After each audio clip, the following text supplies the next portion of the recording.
ni osedonjo kuomi. Dwar yore te mondo idwar we kaka inyalo wuok kanyo. Ka un ji ariyo kata ji adek, makre uru kanyachiel, uform gimiluongo ni chain. Samuse form chain, uketo a lot of teko. Makata pigno koro ka ng'eny, to uketo chain, umakre one another. Ma unyalo yoro pigno mos. Namba 2, kik uchom pi direct. Dwaru yo kata kanyalre to ung'ad pigno diagonally. Nikech sami chomo pi direct, imedo pi bedo kod nguvu, pin kod teko mang'eny. Nikech sami block igeng'e chande, to okelo teko mang'eny. Koro wadwaro idwar yo, inyalo wondo pi ni idhi kakodhiyo. Tidwaro yo miwuok go woko mar pi. Nikech pi always samo oringo cha, oringo koridre woko.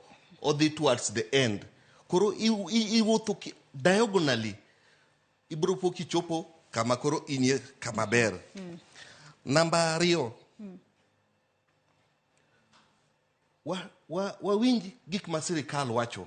Seche ma sirikal onyiso wanu nikech disaster mar pi ok en gima biro dichiel, en gima miyowa warning mapema.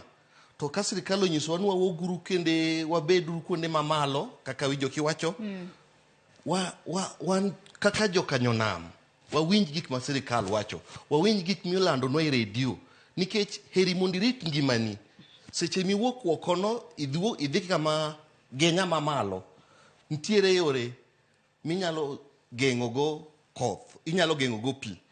Koro wabedru kwa winjo matangazo mau kuom redio, mau kuom TV, mau kuom jogweng' ma area.